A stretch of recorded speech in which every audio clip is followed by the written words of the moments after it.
Hey guys, tonight we begin with the grim, dangerous and not so glamorous world of medieval assassins. Those shadowy figures who crept through castle halls and darkened alleys to change history with a blade and a whisper. While Hollywood makes them look cool, the truth is, being a medieval assassin seriously sucked.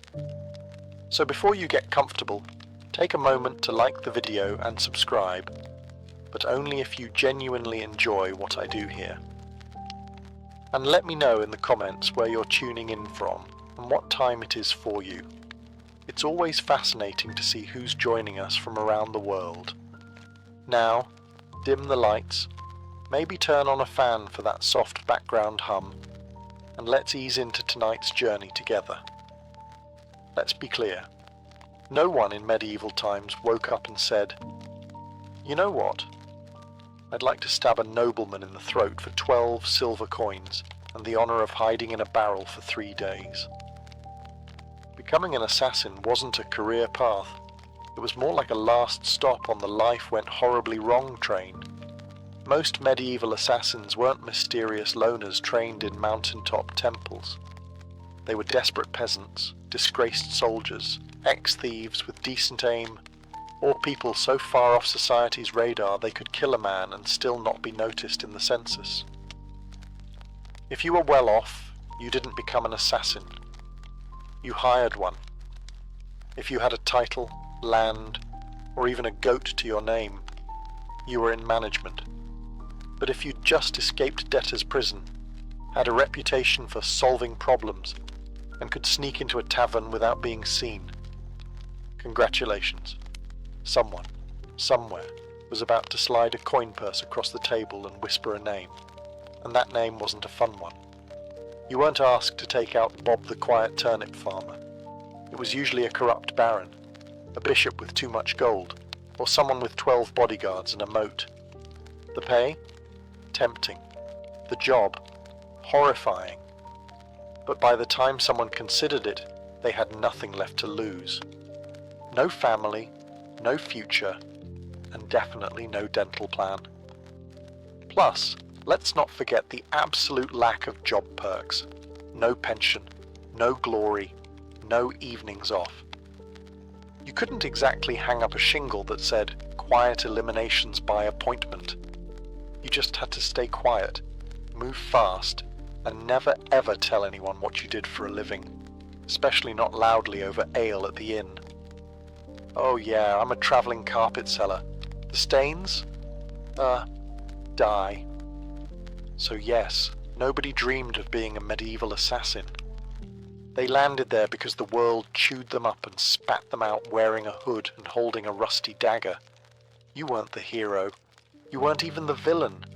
You were the footnote that made everyone nervous, and probably didn't live to enjoy the coin. Let's burst the first myth wide open. Medieval assassins didn't train under candlelight in some hidden monastery, with wise mentors and inspirational flute music in the background. There was no montage, no teacher, no pep talk.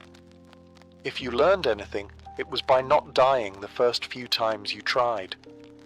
Most assassins weren't trained professionals. They were desperate amateurs with a decent sense of direction and the ability to climb quietly without sneezing. If you had military experience, great. That meant you knew how to hold a knife properly.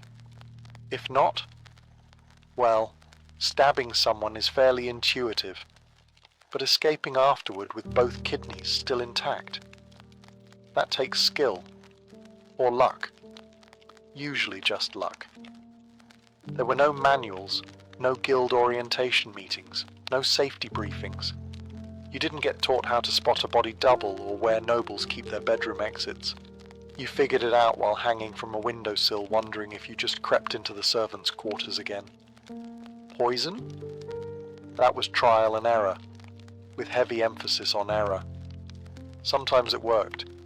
Sometimes your target just got mildly dizzy and more suspicious of his soup. Sometimes you drank the wrong cup. There was no medieval poison control hotline.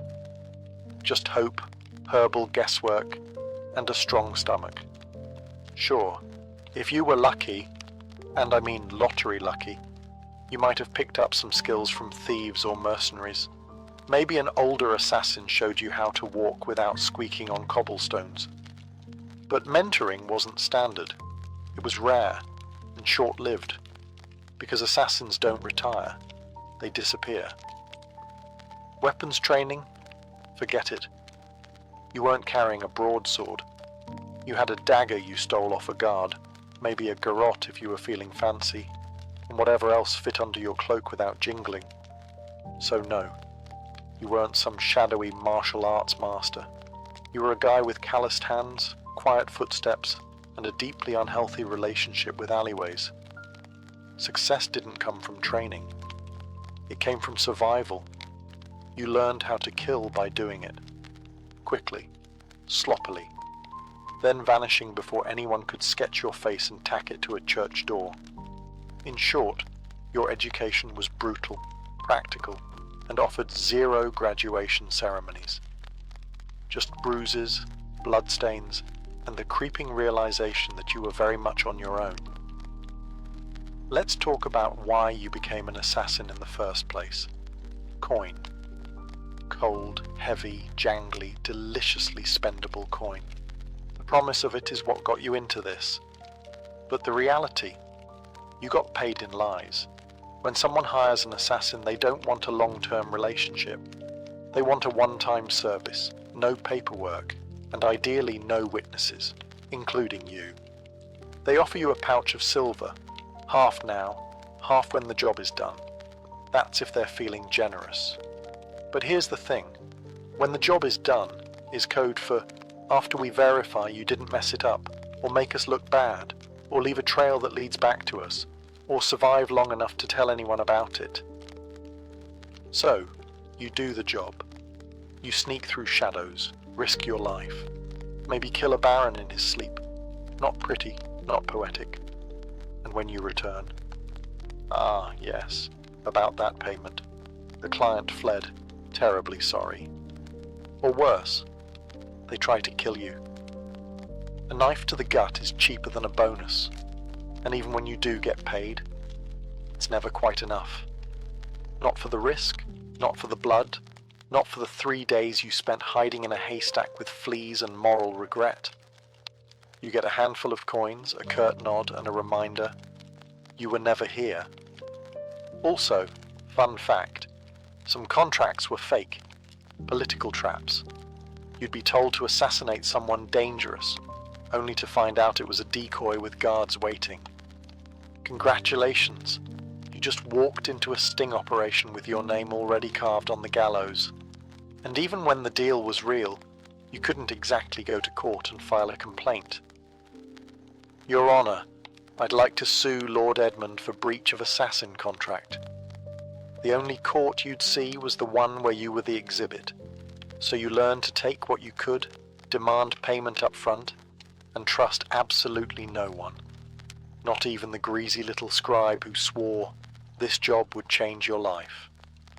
It did, mostly by shortening it. Being an assassin meant living on broken promises and vanishing before they broke you. So you've taken the job. You've been lied to about the pay. You're probably going to die.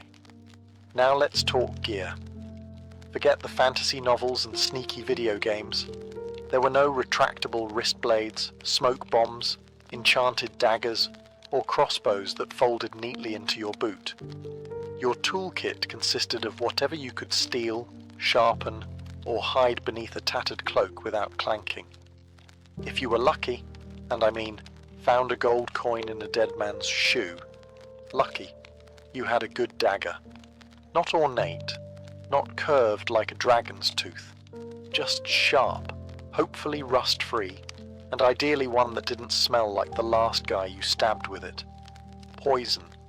It existed, sure, but it wasn't as glamorous as a slow drip into a wine goblet.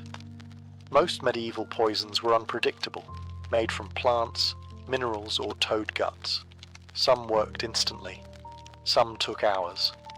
Some made your victim vomit for 2 days and then recover, angrier and now very suspicious of stew. Ropes, occasionally useful. You could strangle, climb, or tie something up with one, but you'd better know how to use it fast, because nothing kills the mood like trying to wrestle someone while muttering, "Wait, which knot goes under again?" Bows. Effective, yes, if you had one, knew how to shoot it, and weren't trying to smuggle it through a palace disguised as a flower arranger. Most assassinations were up close and personal.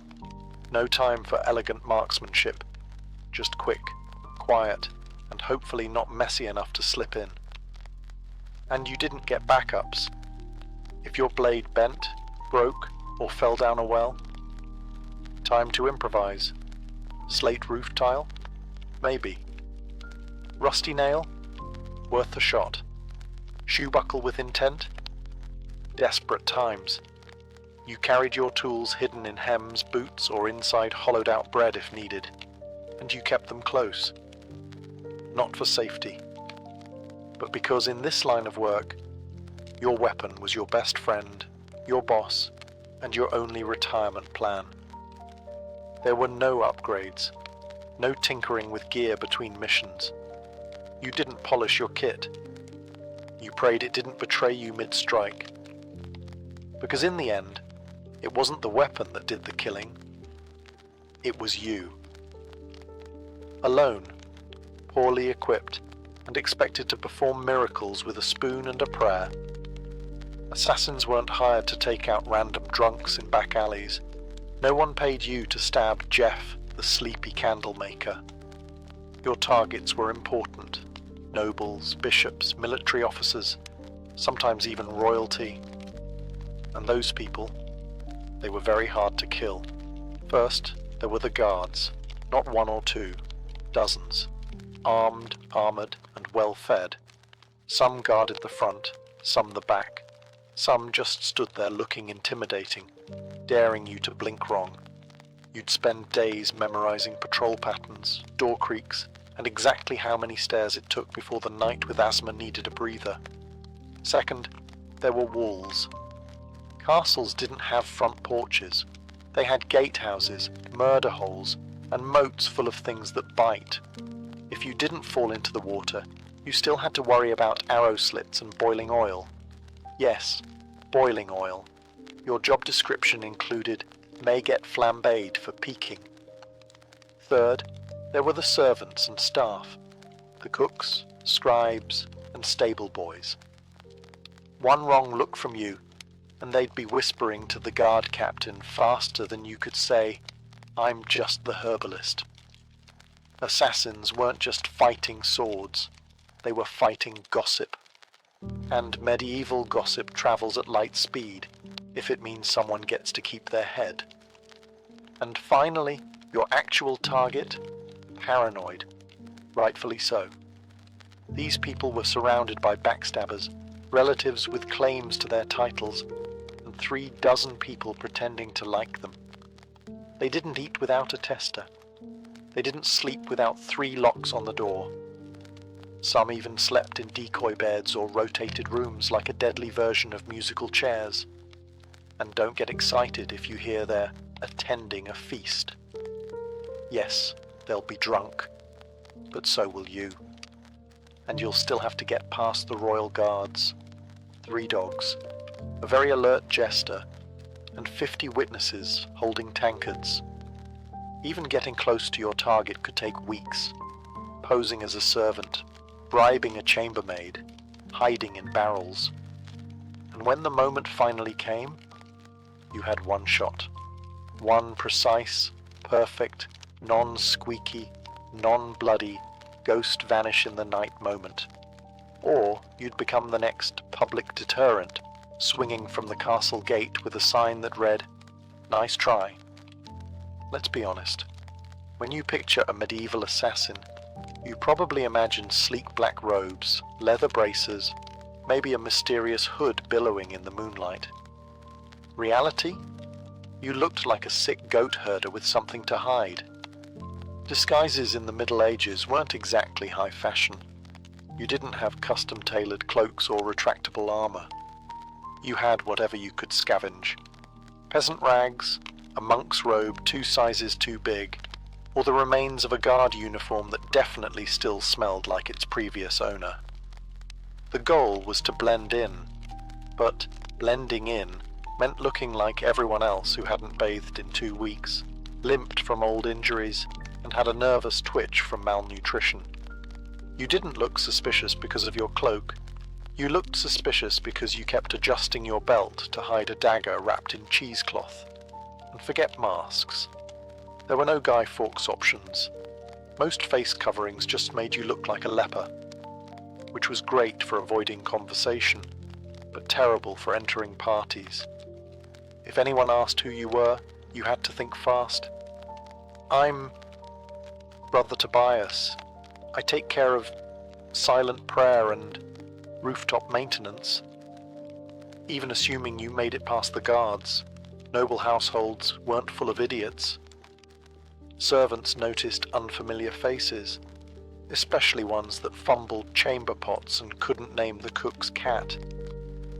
You were always one, I've never seen you before, away from being clubbed with a candlestick. And if your disguise did work, congratulations. You now had to stay in character for hours while pretending not to notice all the very stab-worthy people wandering by. Also, wigs. They didn't exist. If you needed to look older or younger, you were stuck smearing dirt on your face, squinting, and hoping no one got close enough to notice that your beard was glued on with honey. The truth was, your disguise didn't protect you. It gave you maybe 5 minutes of confusion. After that, you had to be gone, invisible, or very, very convincing. And if anyone saw through it, well, let's just say no one wants to be the assassin caught in the bishop's laundry room, wearing a nun's habit and holding a sword. Especially not on a feast day. In medieval times, if you were an assassin, you didn't have a team. You didn't have a sidekick with a crossbow, a clever alchemist in a secret lair, or a handler who gave you coded scrolls and warm encouragement. You had you, a rusty dagger, and crippling trust issues. There were no guilds, at least not ones you could actually count on, and if there were whispers of a brotherhood of assassins, it was mostly tavern talk, fueled by mead and boredom. You were more likely to meet a ghost than another professional killer who wanted to network. Why the isolation? Because in your business, the fewer people who knew you existed, the longer you lived. Every contact was a risk, every loose tongue a potential noose. Even your client might not know your real name. And if they did, you were already planning your exit. Companionship? Laughable. Friends asked questions. Lovers noticed bruises, bloodstains, and why you always slept with a blade under the pillow. You couldn't settle down. You couldn't afford to. One mistake, one person recognizing you in a market, and your whole life turned into a sprint for the nearest sewer grate. Even fellow criminals kept their distance. Thieves and smugglers were sociable. You? You were that guy who makes people disappear. They feared you, or worse, saw you as a walking liability. No one wanted to share stew with someone whose occupation could attract a mob with torches. And don't expect sympathy. You couldn't tell anyone how hard it was to sleep after silently strangling a corrupt bishop. If you talked about your job, people assumed you were either lying or dangerous, and they weren't wrong. So you kept your secrets, your scars, and your weapons to yourself. At inns, you sat in the darkest corner, back to the wall, eyes always scanning the door. You never drank too much. You never stayed more than a night. You didn't say your name unless someone paid you first. And even then, it probably wasn't your real one. Being a medieval assassin meant perfecting the art of vanishing. Not just in a crowd, but from every life you never got to have. Let's say you took the job. You planned your route, you bribed the right doorman, you disguised yourself as a very convincing chimney sweep, and then you froze. Maybe the target turned around unexpectedly. Maybe they were with their child. Maybe you got the shakes at the worst possible moment and your knife hand trembled like a terrified squirrel. Guess what? You're now dead. Because failure, for a medieval assassin, wasn't a slap on the wrist or a bad performance review. It was a public, painful, and wildly theatrical death, often involving ropes, fire, wheels, or sharp iron devices with names like the Bonecracker's Delight. Missing the kill meant blowing the whole operation. Your target lived and immediately told everyone that someone tried to murder them. Suddenly you weren't a shadow. You were a wanted man with a detailed description and probably a crude sketch tacked to every tavern wall within 30 miles. And those guards you once snuck past? Now they're motivated. Sometimes it wasn't even your target you had to worry about. It was your client. If you failed, you were no longer an asset. You were a liability. Someone who could be tortured, interrogated, or worse, talk. The very people who paid you would be the first to put out a second contract on you, and there were no second chances. No. Sorry, the blade slipped. I'll try again tomorrow. You had one shot, one moment in time, and if you blew it, the best you could hope for was to die quickly before anyone found out who hired you. Failure also meant shame, the silent, humiliating kind. You didn't just fail to kill, you failed to be invisible, to be perfect. And for assassins, perfection was survival. Anything less? Might as well paint a target on your back and start practicing your final word speech. It didn't matter how many jobs you'd done before. No one cared that you succeeded 12 times. Because in this profession, you're only as good as your last kill. And if your last kill didn't happen, you'd better start running.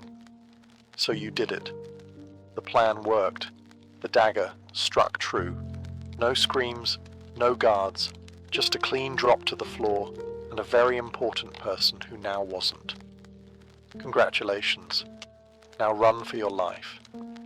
Because being a successful assassin in medieval times didn't mean sipping wine on a rooftop while the city burns behind you. It meant fleeing through back alleys with someone's blood on your boots and a dog already sniffing your trail. There was no victory lap, no post-job drink with colleagues, no casual debrief with your client. You didn't even get a moment to admire your work.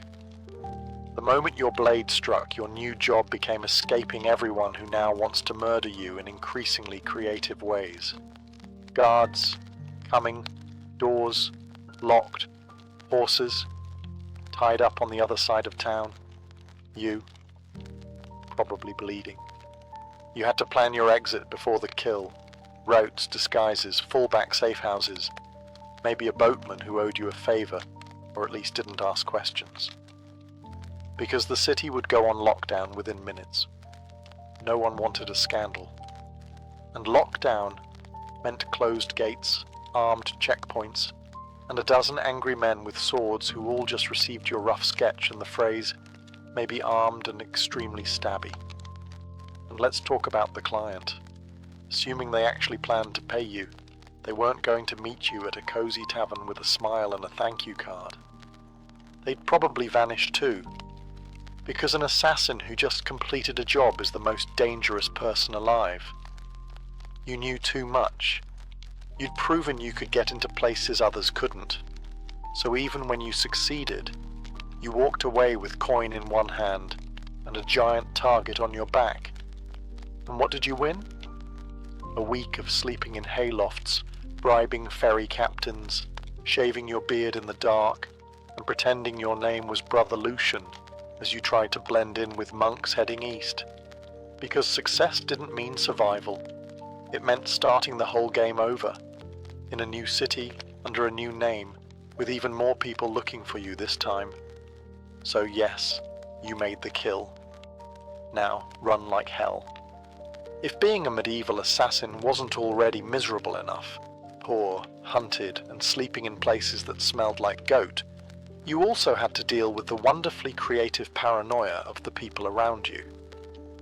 Because in the Middle Ages, assassins weren't just feared, they were considered cursed. To the average peasant, you weren't just a killer in a hood. You were some unholy creature who whispered to demons and smeared frog guts on your blade under a full moon.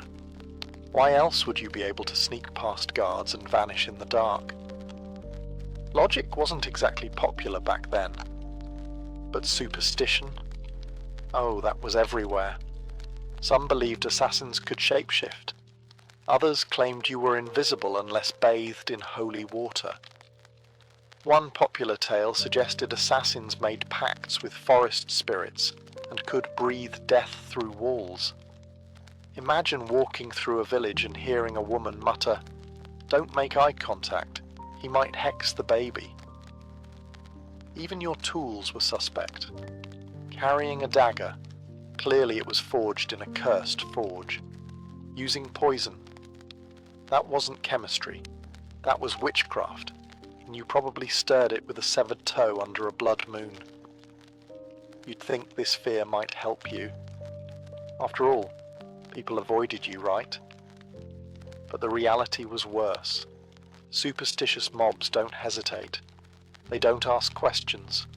They throw stones, set fires, and shout things like, "Burn him before he calls lightning." Your reputation made people overreact. The second someone died unexpectedly, illness, accident, choking on a chicken bone, someone would whisper, maybe it was a shadow man. Maybe it was him. You could be hunted just for existing in the same village as a suspicious death. That meant you had to keep moving. Always. Stay too long, and suddenly a priest is ringing a bell while 5 angry farmers hold pitchforks like they've been waiting for this moment their entire lives. And heaven help you if you were caught with anything remotely weird. Dried herbs, strange coins, or even a foreign accent. That's all it took for someone to shout, "Sorcerer," and light a torch. In a world that believed monsters wore human faces, being too quiet, too clever, or too fast made you a threat. And in medieval logic, threats had to die, quickly, and preferably on fire. Poison, the assassin's weapon of elegance. A quiet kill, no mess, no screaming, no steel on bone, just a sip, a stagger, a sigh. And done. That's the theory. In practice, poisoning someone in the Middle Ages was like trying to win a bar fight with herbal tea and a bad attitude. First off, poisons weren't reliable. You didn't have access to purified cyanide or a neat little pill labeled fast-acting doom. You had plants, mushrooms, minerals, maybe the occasional toad. You had to gather, grind, and pray. And even then, it might just give the target a stomachache and a renewed commitment to his anti-assassin guard team. There was no scientific measurement. You didn't dose precisely. You eyeballed it. A pinch too little, and the noble just vomits and cancels dinner. A pinch too much, and you die from exposure before the first course is served. Also, medieval kitchens were chaotic. You couldn't just waltz in and season the soup with nightshade. You had to bribe or impersonate a cook, sneak in while no one was watching, or, worst of all, try to poison a meal that would go through 3 tasters and a dog. Yes, a dog. And if your victim was a noble, they didn't just eat food. They treated it like a military operation. Meals were tasted, blessed, and sniffed by everyone from the steward to the jester. By the time the food hit their plate, it had passed through more security than a royal wedding. Even assuming you did it, you slipped in the poison, it wasn't detected, and the target actually ate it. The next part was wildly unpredictable. Some poisons took hours. Some took days. One minute your mark is laughing at a joke, the next he's clutching his stomach and demanding to see his astrologer. And if they survived, guess who they'd blame? Not the cook, not the taster. You. the quiet man with the herbal knowledge and twitchy eyes. So poisoning wasn't efficient.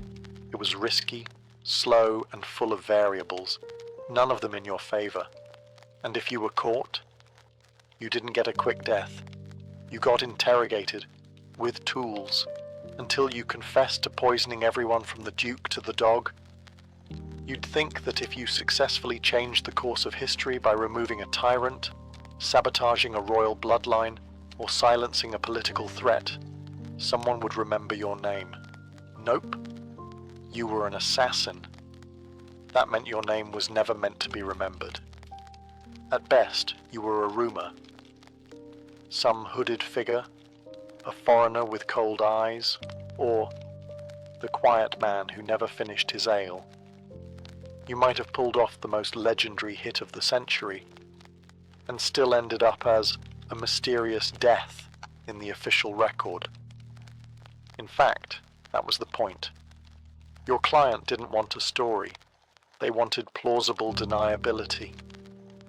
The fewer people who knew who did it, the safer they were, and the less likely they were to end up poisoned by their own assassin.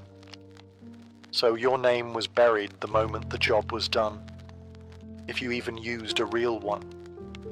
You didn't sign your work. You didn't brag. You didn't keep trophies. You didn't exist outside the moment of the kill.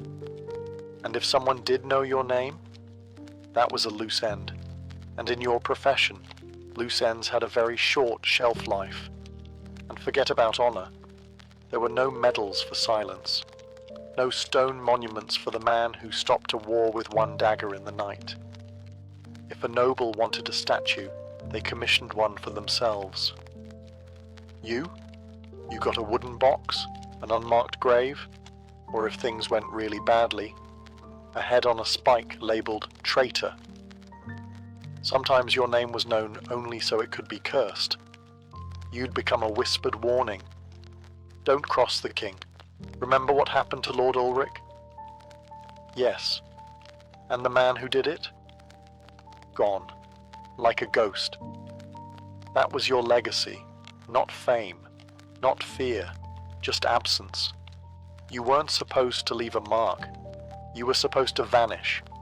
And if you stuck around long enough to be known, that was a fatal mistake. Because in the medieval world, heroes got remembered.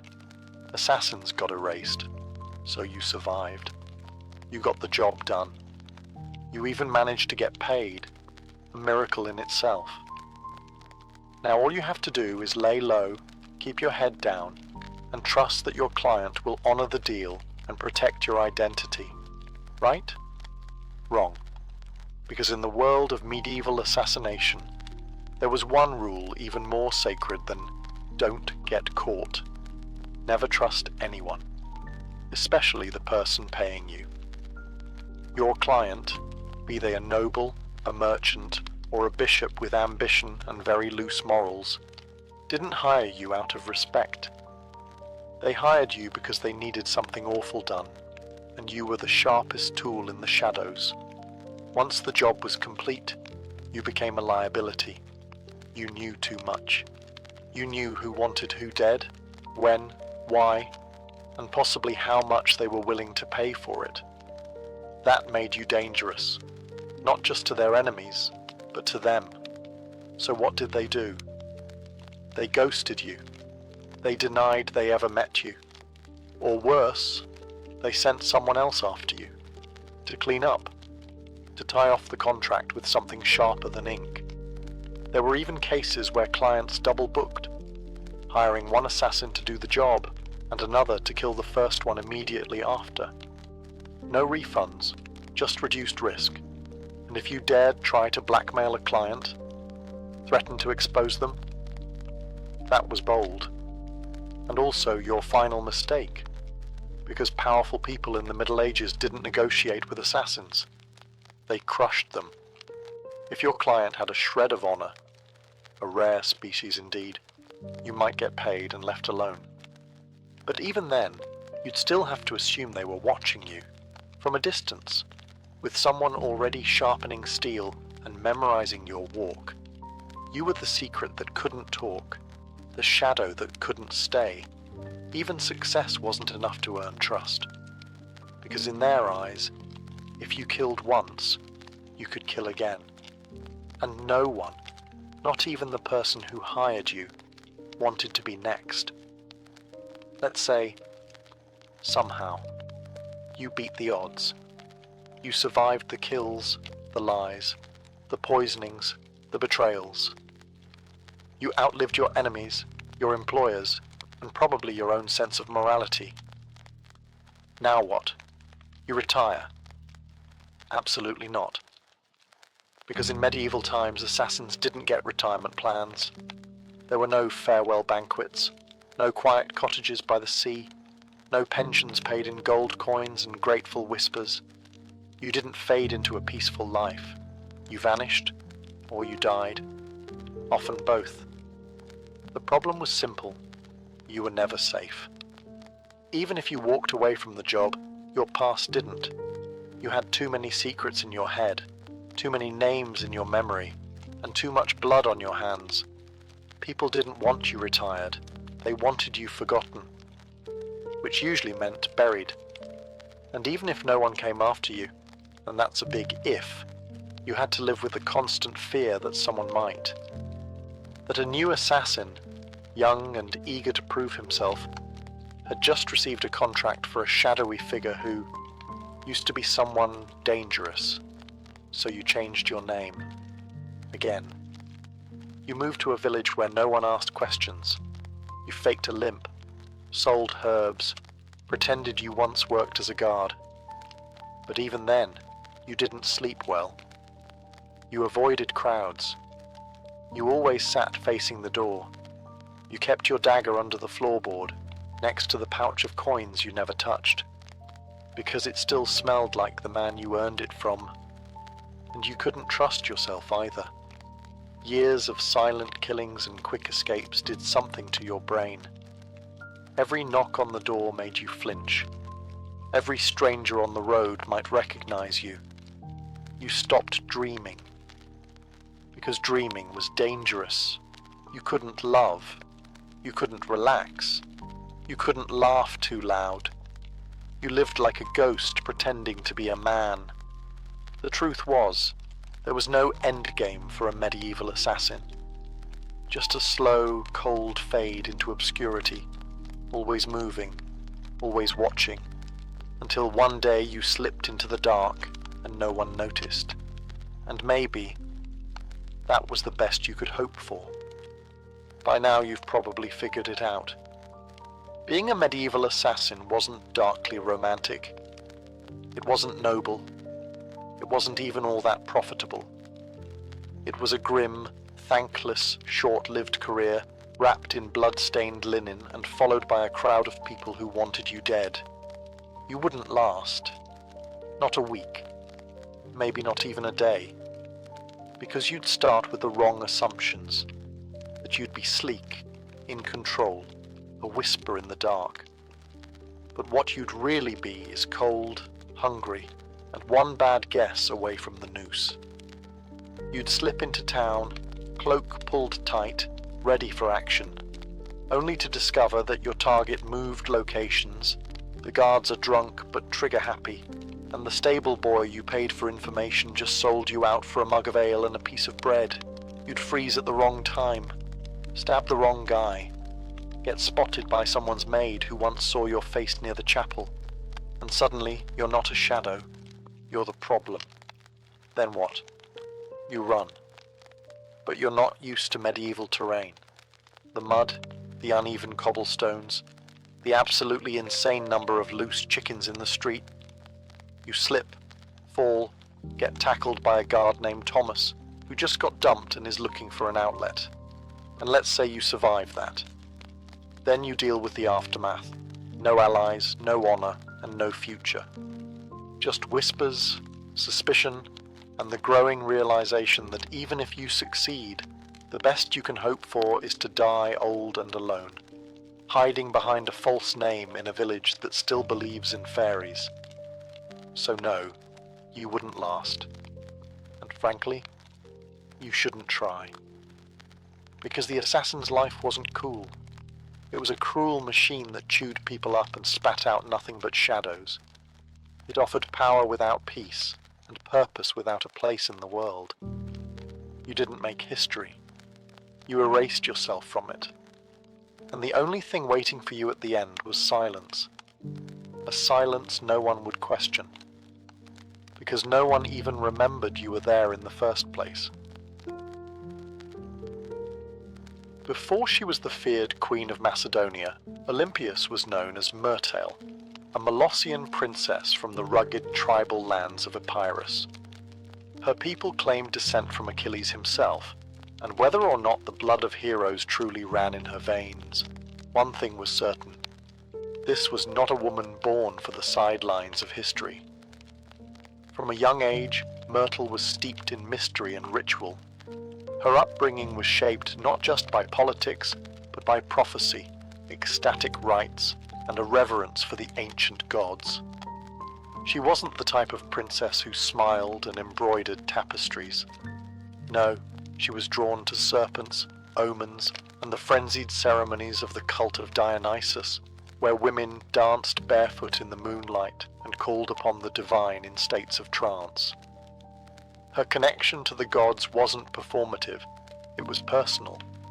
She didn't merely worship, she embodied. According to ancient sources, likely written by men both terrified and enthralled, she kept sacred snakes in her chambers and even allowed them to coil beside her in bed. Whether this was a literal fact or the kind of slander that powerful women attract like flies, we'll never know. But it stuck. To her allies, it made her divine. To her enemies, it made her dangerous.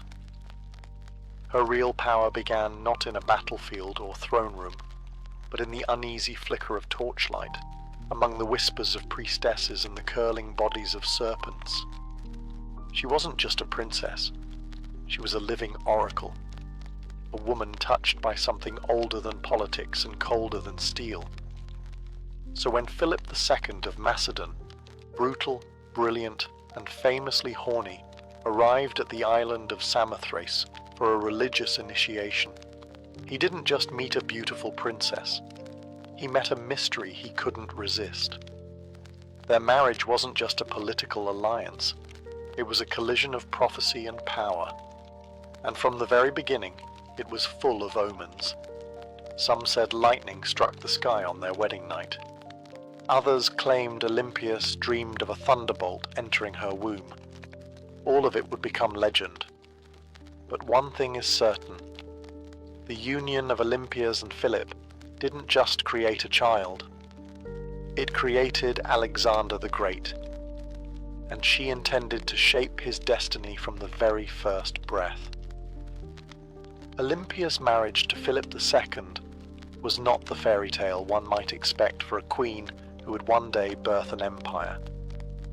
From the beginning, it was a combustible mix of prophecy, pride, and paranoia. Philip, ruthless, charismatic, and already collecting wives like trophies, married Olympias around 357 BCE. She was likely just a teenager, but she wasn't naive. She saw in Philip a man whose ambition matched her own, and perhaps even a divine match for her spiritual destiny. Macedon wasn't exactly an easy kingdom to walk into. It was a land of iron and ambition, where kings were killed by cousins and brothers, turned into rivals overnight. But Olympias, the priestess of Epirus, walked in with her head held high and eyes already on the crown.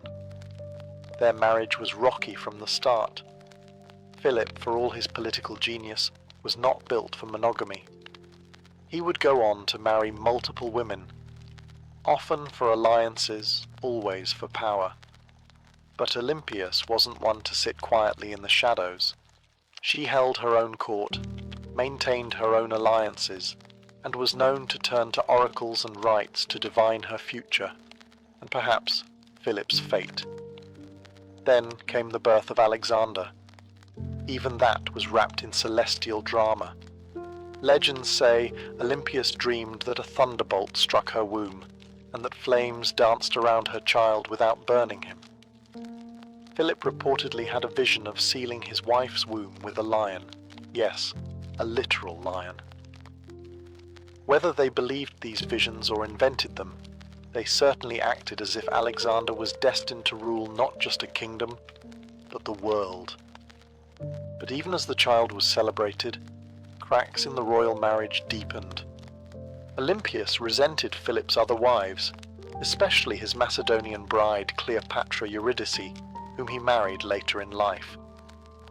This was more than a domestic issue. It was a threat.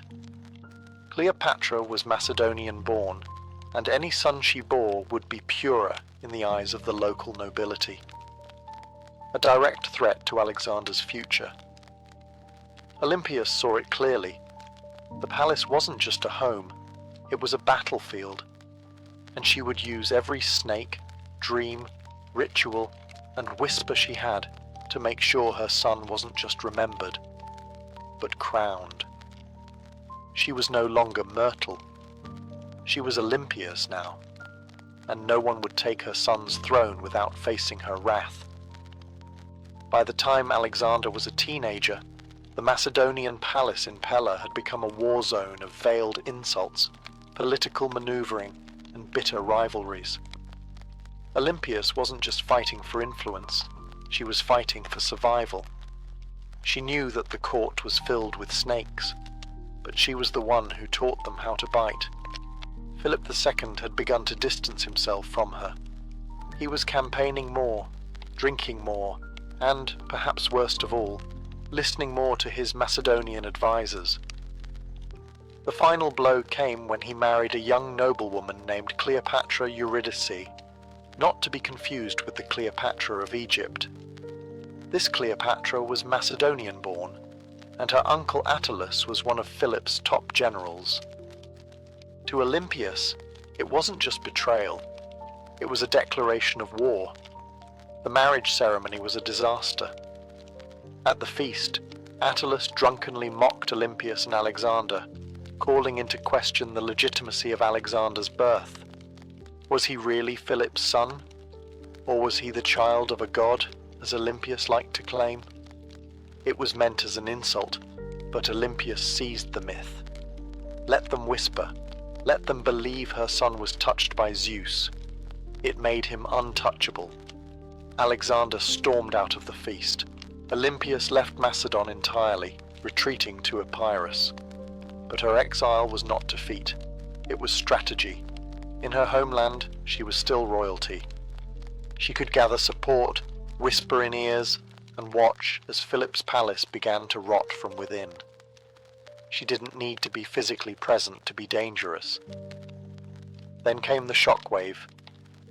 Philip was assassinated at his daughter's wedding, just as he was about to invade Persia, just as he was on the verge of crowning himself not just King of Macedon, but potential emperor of the known world. The question that echoed through every marble corridor and torchlit hall was the same. Who did it? Was it Pausanias, the jilted bodyguard who carried out the act? Was it the result of court intrigue? Was it Alexander himself? Or, whisper it softly, was it Olympias? No one could prove it. No one dared. But many believed it. After all, within days, Cleopatra Eurydice and her newborn child were dead. Murdered, some say, by Olympias herself. The serpent had returned to the palace, and now nothing stood between her son and the throne. With Philip dead and Macedon in mourning or confusion, Olympias made her move. While others scrambled to understand the chaos, she acted swiftly, brutally, decisively. First, Cleopatra Eurydice, the young Macedonian queen and rival wife, was eliminated. According to chilling accounts, Olympias didn't just have her killed, she made her death symbolic, public, humiliating. Some say Cleopatra was forced to hang herself after watching her infant daughter be murdered. Others claim Olympias had the child thrown onto a funeral pyre. What's agreed upon is this: no mercy was shown. Olympias understood what many mothers in ancient courts refused to accept. In a royal palace, mercy is a liability. A rival child, no matter how small, is a future war, and Olympias was done playing defense. With Cleopatra and her bloodline erased, she could turn her attention to securing Alexander's throne. Her teenage son, bold, brilliant, already trained by Aristotle, was declared king without serious opposition. But don't be fooled. It wasn't just his charisma or his father's legacy that made it possible. It was Olympias. She knew which generals to threaten, which nobles to flatter, and which enemies to quietly remove. She wasn't just protecting her son's rise, she was engineering it. Alexander himself didn't always approve. He reportedly disapproved of the violence against Cleopatra's family, but he also didn't stop it, because deep down he knew what Olympias had always known: power demands blood. And in Macedon, bloodlines were both a blessing and a curse. With her son now king, Olympias began to recede slightly from public life. But this was no retirement. She simply shifted from open strikes to whispered influence. As Alexander prepared to launch his conquest of Persia, she remained behind, not as a passive queen mother, but as the spiritual guardian of his destiny. She sent him sacred relics, consulted oracles, and performed rituals on his behalf. To Olympias, her son's mission wasn't just military, it was divine. Alexander wasn't going to war, he was fulfilling prophecy. And as long as she drew breath, no rival, Macedonian, Persian or otherwise, would derail that divine plan. She had crowned her son. She had cleansed the palace. Now she would guard his empire. From behind the curtain, with teeth bared. As Alexander marched east to conquer the known world, Olympias remained behind in Macedon, a queen without a throne, but not without power. Her official title was Queen Mother, but make no mistake, she ruled in all but name. Though regency was technically handed to Antipater, one of Alexander's trusted generals, Olympias refused to be sidelined. She wrote letters to her son constantly, advising, warning, sometimes chastising him. These weren't the sweet letters of a doting mother. They were political briefings, laced with oracles and venom. And Alexander, thousands of miles away, read every word. She reminded him who his true enemies were. She questioned the loyalty of his companions. She criticized his fascination with Persian customs, his choice of wives, and his flirtation with calling himself a god. No one else dared say these things to him. But Olympias was never afraid to speak as a mother, or a priestess of divine will. Back in Macedon, Antipater grew increasingly resentful. Olympias undermined him at every turn. She used her status, her religious authority, and her family ties to stir opposition against him. She had influence in Epirus, in Thessaly, and among the aristocracy. She could spread rumors like wildfire, and with Olympias, a whisper could be deadlier than a sword. Meanwhile, her letters to Alexander became more urgent. She warned him of Antipater's ambition, painting him as a second Philip, ready to betray and usurp. Whether she truly believed it or simply feared losing her grip, she kept pressing her son to act. Alexander, however, hesitated. He needed Antipater to keep order in Greece while he fought in Asia.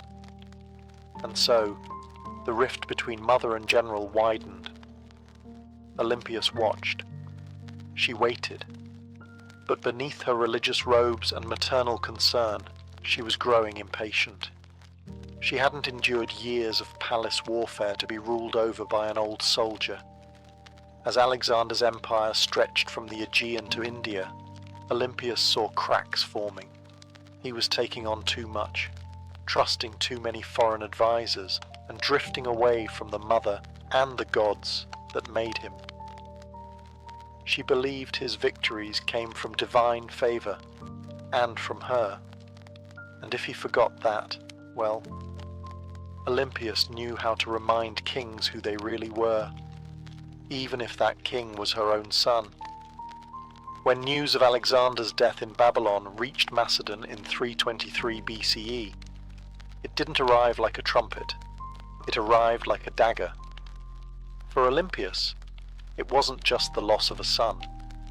It was the collapse of a world she had spent decades building. Her boy, the divine storm she had prophesied, raised, unleashed, was gone. And he'd left behind no clear heir, no single successor, only chaos. The mighty empire he carved out was already fracturing. Generals, his so-called successors, were already dividing it up like jackals around a corpse. Antipater still held power in Macedon and Greece, and he had no love for Olympius. Worse, her daughter Cleopatra, Alexander's sister, was being courted by rival generals for marriage, each one hoping to use her bloodline as a claim to the throne. Olympius saw what was coming. Civil war wasn't a possibility, it was inevitable. And once again she would have to act. But she no longer had Alexander. What she had instead was his bloodline, his young son, Alexander IV, born to Roxana, the Bactrian princess Alexander had married. Roxana, still in Macedon, was vulnerable. The boy was even more so. Olympius recognized that the infant was now the last true piece of her son's legacy, and that made him a target, but it also made him a weapon. She allied herself with Roxana and the boy, determined to protect them and use the child's birthright to stake her own claim in the political battlefield. But the tide was turning. The generals who once bowed to Alexander had no interest in kneeling to his widow or his mother. They had armies now, ambitions and grudges. Olympius didn't flinch.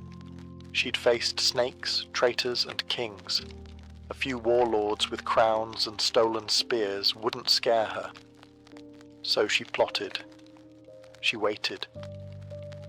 She watched as Antipater died and was replaced by his son Cassander, a man with ice in his veins and no tolerance for the old queen's games. It was only a matter of time before these two forces collided. The serpent mother of Alexander and the cold-eyed usurper who wanted her buried. Alexander was gone, but his shadow was still moving. And Olympius was still coiled within it, ready to strike. Years after Alexander's death, while his empire crumbled into civil war, Olympius made her most audacious move yet. She returned to Macedon, not as a grieving mother, but as a political force of divine fury. The regency had been splintered. Cassander, the son of her old enemy Antipater, was seizing power, and Roxana, along with young Alexander IV, was effectively imprisoned. Olympius saw the writing on the wall. If she did not act now, her grandson would vanish like a shadow at dusk. So she made a deal with Polyperchon, an aging general who still held a flicker of legitimate authority. Olympius would return, not to plead, but to rule. With Polyperchon's backing, she entered Macedon at the head of an army, and the moment her feet touched home soil, everything changed. Towns opened their gates, soldiers defected to her side. Even some of her old enemies hesitated. Olympias, despite her age, was still a name that shook the ground. Then came her vengeance. One by one she hunted down the loyalists of Cassander. And when she finally caught Philip III Aridaeus, Alexander's mentally impaired half-brother and puppet king, she ordered his execution. According to some sources, his wife Eurydice was captured and given the opportunity to kill herself. When she refused, Olympias had her strangled. It was brutality veiled in royal protocol, and Olympias, ever theatrical, staged the scene like a goddess delivering justice. Her message was clear: only the bloodline of Alexander had the right to rule. Everyone else was a pretender. For a brief, burning moment, Olympias held the kingdom in her grip. She had restored the dynasty. She had avenged betrayals. She had reminded Macedon what royal power looked like when wielded by a woman with nothing left to lose. But power, in Macedon, was like fire in dry grass. And Cassander was still out there, calculating, biding his time. He returned with a vengeance. His army outnumbered hers, his resources deeper, his cruelty colder. Her allies began to abandon her. Polyperchon lost influence. The tide turned. Olympias, now isolated in the fortress of Pydna, watched as her enemies closed in. She had lit the match. Macedon had burned, and now the smoke was thick, and her enemies were at the gates. Olympias, once the most feared woman in the ancient world, now found herself besieged in the coastal fortress of Pydna, alone, cut off, surrounded by the army of Cassander, who had come to finish what his father had started. But Olympias didn't beg. She didn't plead. For nearly a year, she endured the siege like a statue carved from divine wrath. Food ran short. Disease crept in. Allies vanished. Yet within the fortress walls, she maintained the same unshakable presence that had once shaken kings. To the very end, she carried herself not as a prisoner, but as the mother of a god. Cassander, ever cautious, hesitated. He knew killing Olympias was dangerous. Even now she carried a myth around her like armor. She was still the mother of Alexander the Great. To strike her down might seem like blasphemy, so he offered her safety. Surrender, he said, and her life would be spared. Olympias knew better. She had seen too many royal promises turn to ash. Still, hunger was no longer just a discomfort. It was death. Her garrison broke. Her followers surrendered. And Olympias, unbending until the very end, was finally handed over to her enemies. Cassander didn't kill her himself. That would have been too simple and too merciful. Instead, he turned her over to the families of those she had executed during her brief return to power. Let them decide her fate. They condemned her to death. But here's the catch. When the executioners came, no one dared strike the first blow. Olympias stood tall, regal, silent, eyes fixed on them like an oracle staring through smoke. These were Macedonians. They had grown up hearing of her rituals, her visions, her snakes. They had once cheered her son as a living god.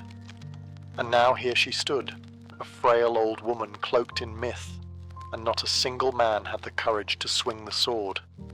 So Cassander sent others, foreigners, outsiders, people who had no memory of her power, only orders to follow.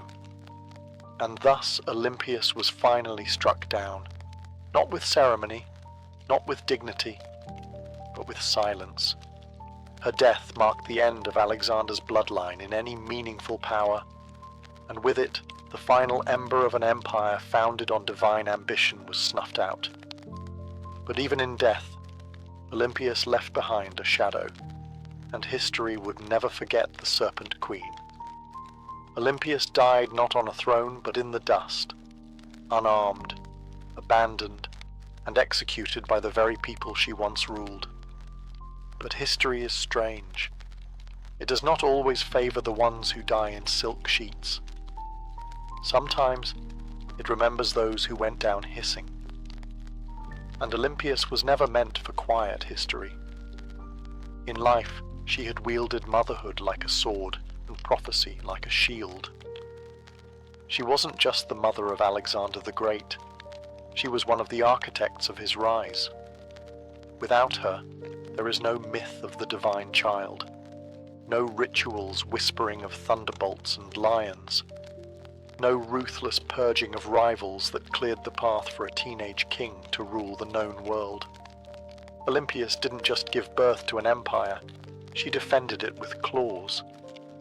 Yet even among the ancient world's most ruthless dynasts, Olympias stands apart. She didn't command armies in the field like Cleopatra, or ride into battle like Boudicca. Her battlefield was subtler and colder. It was a world of poisoned goblets, political marriages, priestesses, and oracles. She understood the power of fear, and even more importantly, she understood the power of belief. She made people believe her son was divine, and she may have believed it herself. Her enemies branded her a murderer, a witch, a manipulator, and they weren't wrong. Olympias was all those things, and more. She was the product of a brutal world that respected cunning far more than kindness, and she learned early that mercy was a luxury queens couldn't afford. In the centuries that followed, she was both vilified and mythologized. Some called her a villain, others a visionary. But no historian, ancient or modern, could call her irrelevant. She haunted the legacy of Alexander like a phantom, always in the background, always just behind the curtain, and maybe that's exactly where she belonged. Not as a tragic mother or a footnote in a king's story, but as a story unto herself. The woman who wrapped herself in prophecy, slept beside snakes, and outlived gods. Olympia's bones turned to dust long ago, but her legend endures. In every tale of ruthless queens, in every whisper of blood-born destiny, in every empire built on myth, she is still there, coiled in the dark, waiting. On the sun-bleached island of Crete, just a few miles south of the modern city of Heraklion, lies a ruin that feels more like a dream than a real place. Stone corridors snake in all directions, rooms twist and double back, staircases lead nowhere. It's easy to lose your sense of direction even today. This place is Knossos, the heart of Minoan civilization, and the supposed inspiration for one of the most enduring myths in human history, the labyrinth of the Minotaur. But before there was a legend, there was a palace unlike any other.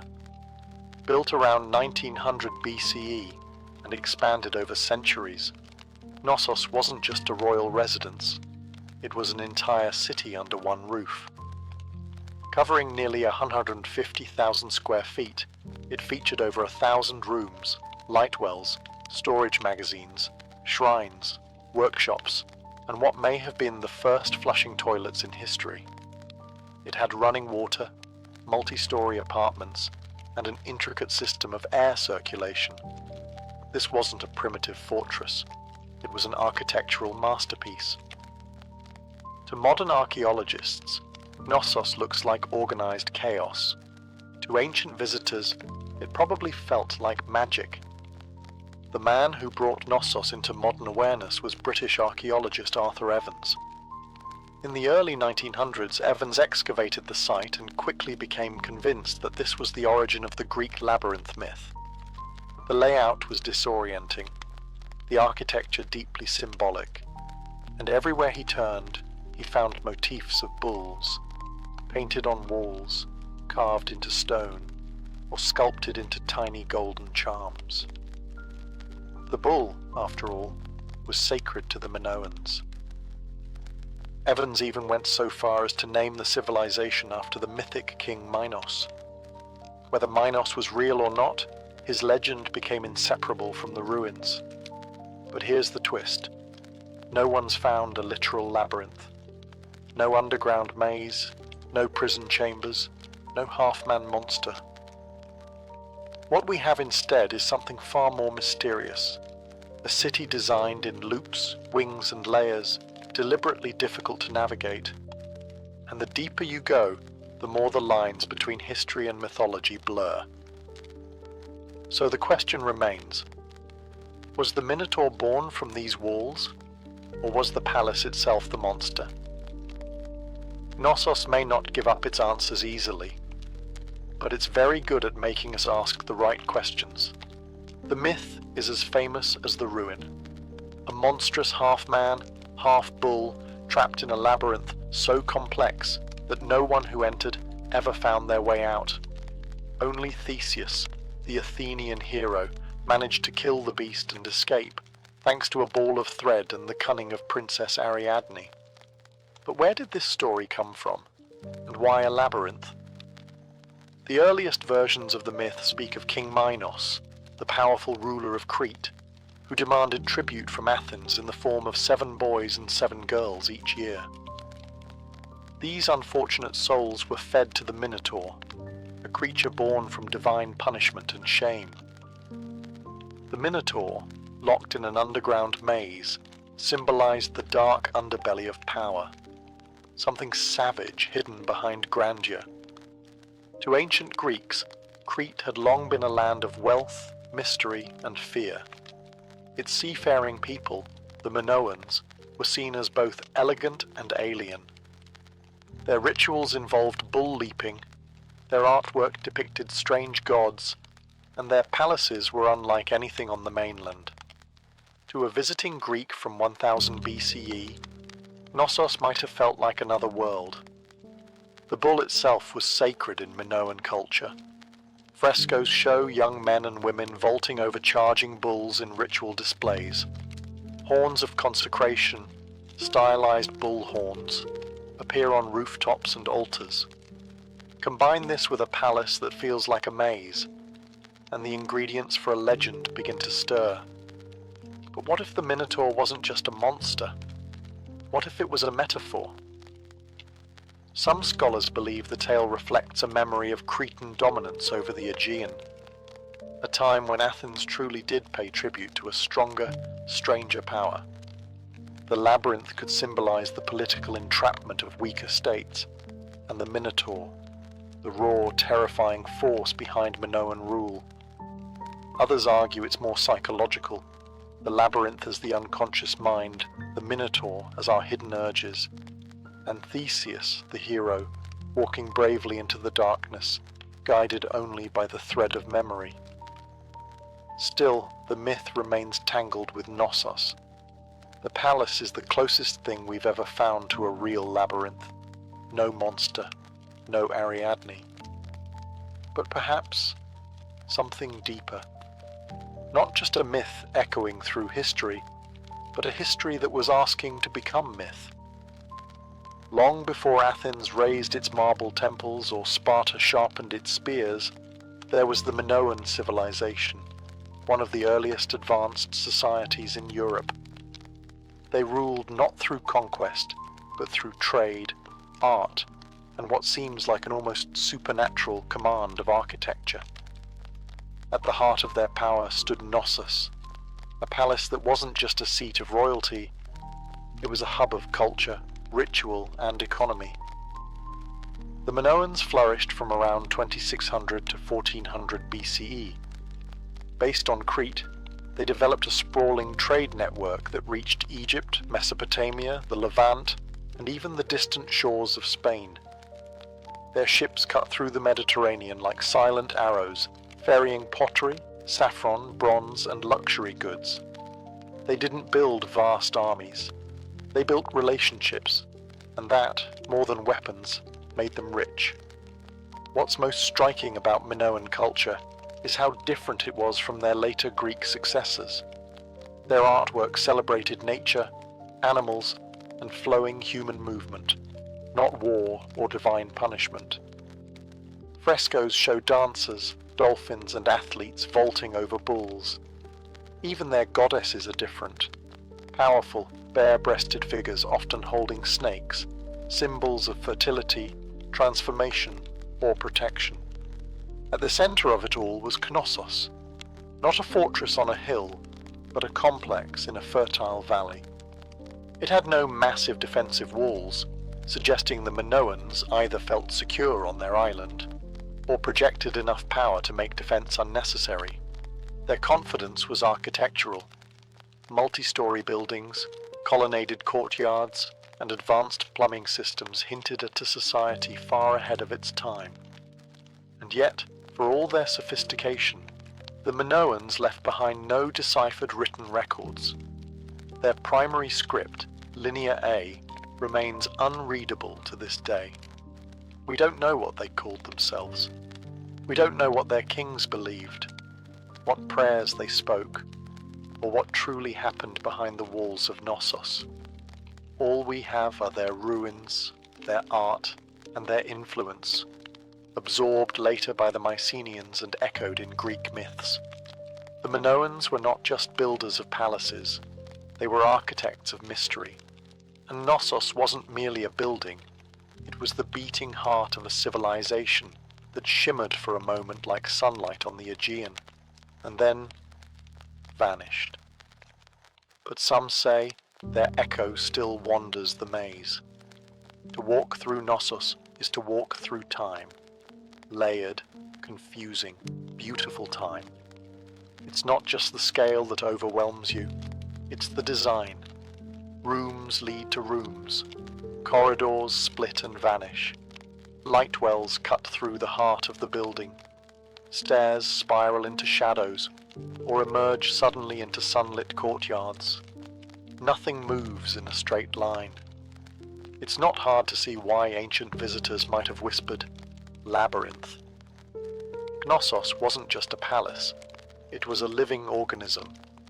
Spanning an estimated 150,000 square feet, the complex contained over 1,000 chambers, some tiny, some grand. These weren't randomly placed rooms. They were purpose-built. Workshops, storage spaces, shrines, apartments, and throne rooms, all arranged around a large central courtyard that may have hosted public ceremonies or bull-leaping rituals. The palace was built on multiple levels, up to 4 or 5 stories tall in places, using natural slopes and artificial terraces. To navigate it without getting lost, you'd need memory, instinct, or a thread like Theseus. And yet, this apparent chaos hides a remarkable intelligence. The Minoans mastered passive ventilation, cooling rooms through air shafts and open stairwells. They funneled rainwater through clay pipes and had toilets that flushed long before Rome made it fashionable. One of the most iconic areas is the so-called throne room, named for the alabaster chair built into the wall, flanked by benches. Around it are frescoes of griffins, mythical guardians. Was this the seat of a priest-king? A goddess's chamber? A sacred court? No one knows for certain. And the walls, they speak in colour. Vibrant frescoes show dolphins swimming above bathtubs, women in elegant flounced skirts with bare chests, youths leaping bulls mid-air. The art wasn't just decoration, it was identity. Fluid, natural, deeply connected to earth and sea. Still, the deeper you go, the more Knossos begins to disorient. Some parts seem intentionally complex, like they were designed to confuse. Maybe that's the root of the labyrinth legend. Not a prison for monsters, but a palace that felt alive. A building that invited awe, ritual, and just a touch of fear. No locked doors, no mythical beasts. Just a place built to make you question where you were and what was waiting around the next corner. Knossos wasn't just an administrative center or royal residence.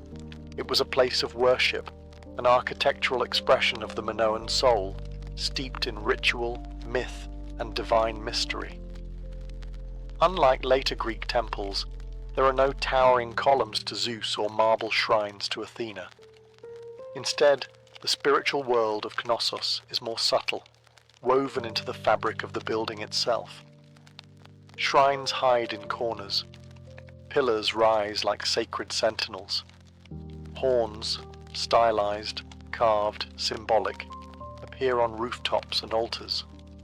Everywhere you look, the bull motif dominates, suggesting a powerful connection between worship, the natural world, and this revered animal. The Minoans didn't seem to fear the bull, they celebrated it. The famous bull-leaping fresco in Knossos isn't just athletic art. It may depict a religious rite.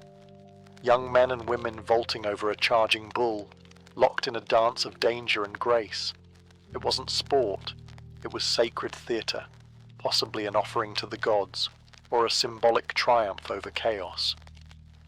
Then, there are the snake goddesses. Discovered in storerooms beneath the palace, the snake goddess figurines are among the most iconic Minoan artifacts. Bare-breasted, arms raised, with serpents coiled in their hands or around their bodies, these figures radiate power. They are not submissive idols, they are guardians of the household, fertility, and perhaps life itself. To the Minoans, snakes symbolized renewal, rebirth, and mystery, creatures of both earth and underworld. The rooms where these objects were found hint at household shrines or ritual spaces, quiet, sacred corners hidden among the palace's bustling heart. Combined with the frescoes, the horns, the altars, and the labyrinthine corridors, the entire complex begins to feel like a ritual machine, a structure built not just for living, but for connecting with the divine. There is no centralized temple at Knossos because the palace itself was a temple. Its layout, art, and design were all part of a spiritual worldview where boundaries between sacred and secular didn't exist. This was a place where myth was architecture, where a corridor could become a passage to the gods, and where every echo in the stone chambers may have once been a whispered prayer. Knossos didn't just house people, it housed gods. For centuries, Knossos stood as a beacon of prosperity, innovation, and cultural sophistication. But then, something happened. Something sudden. Something no one can fully explain. By around 1400 BCE, the palace was abandoned, the frescoes left to fade, and the Minoan civilization that once ruled the seas had vanished like mist over the Aegean.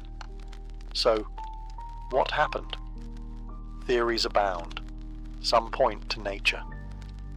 Around 1600 BCE, the volcanic island of Thera, modern-day Santorini, erupted in one of the largest explosions in human history.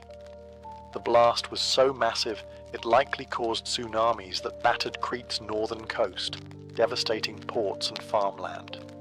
Ash clouds may have blocked the sun, choking crops and disrupting the climate.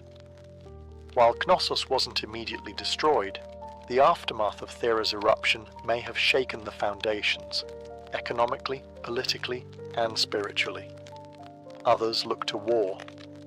By 1450 BCE, the rising power of the Mycenaeans, mainland Greeks, may have taken advantage of Minoan weakness.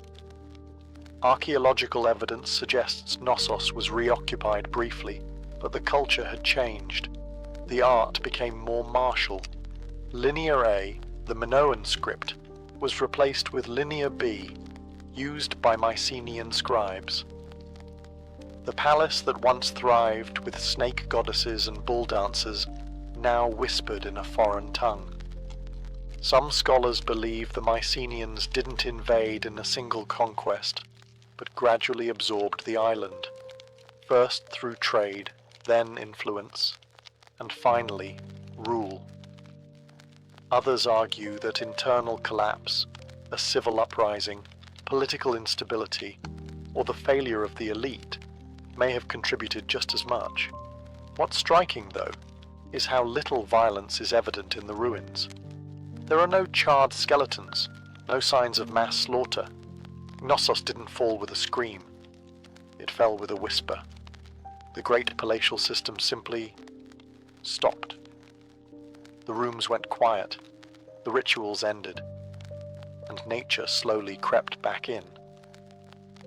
By the time Homer sang of Crete in his epics, Knossos was already ancient myth, a memory tangled in stories of kings, monsters, and labyrinths. And maybe that's fitting, because what killed Knossos wasn't just eruption or invasion. It was time, and the way all great things, no matter how beautiful, eventually vanish beneath the weight of new empires. But the bones remain, and if you listen closely, the maze still hums beneath the earth. For thousands of years, Knossos lay buried beneath the Cretan soil, just another mound of stone lost to time. Its name forgotten, its myths distorted, its walls swallowed by olive groves and dust. That is, until one man decided to chase a legend. His name was Sir Arthur Evans, and he didn't just rediscover Knossos, he reimagined it. In 1900, Evans, a British archaeologist with a flair for drama and a deep love for Homeric myth, purchased the land that covered the ancient ruins. Local farmers had been finding strange seals and artifacts, clues that something enormous lay beneath their feet. Evans dug in. What he found would change the history of the Aegean forever. He uncovered a palace so vast, so complex, and so advanced that he was convinced this was the mythical home of King Minos. The frescoes, the horns, the sheer architectural strangeness of the site, it all pointed in his mind to one thing: the labyrinth. Evans wasn't just an archaeologist, he was a storyteller, and sometimes a controversial one. He named the people who built Knossos the Minoans after Minos. He interpreted symbols, reconstructed frescoes, and restored parts of the palace using reinforced concrete, a move that has drawn both praise and criticism. Some call it visionary, others call it vandalism. Because what you see today at Knossos is partly ancient ruin and partly Edwardian imagination. Still, Evans did what no one else had dared. He brought Knossos back to life. He gave Europe a glimpse into a Bronze Age world far older than classical Greece, a civilization of art, mystery, and maritime elegance. He also unearthed the still undeciphered Linear A script, opening new questions about language, literacy, and the limits of our historical understanding. But Evans did more than excavate stone. He resurrected a myth and forced historians to reckon with the fact that behind the legend of the labyrinth was something real, something complex, something very human. A palace that felt like a maze, a civilization that slipped into shadow, and a man who peeled back the earth, only to discover a story far stranger and more beautiful than he had imagined. Knossos had slept for 3,000 years.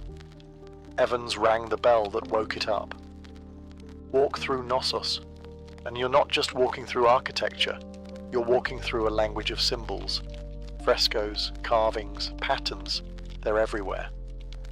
But the Minoans didn't leave us a Rosetta Stone. Their primary script, Linear A, remains undeciphered. So instead of reading their thoughts, we must see them, painted across plaster, carved into walls, and hidden in patterns. What exactly were they trying to say? The art of Knossos is unlike anything in the ancient world. There's no obsession with warfare, no rows of kings or battle-hardened heroes. Instead, we find nature, leaping dolphins, blooming lilies, birds in flight, and sacred bulls. The humans are lithe, elegant, and often dancing or performing rituals. Even in scenes that suggest danger, there's rhythm and beauty. The Minoans weren't chronicling conquests. They were celebrating life, cycles, and possibly cosmic order. The most iconic symbol, though, is the double axe, or labris. Found throughout Knossos, in shrines, on frescoes, even etched into stones, the double axe is believed to be a religious symbol, possibly tied to female divinity or celestial cycles.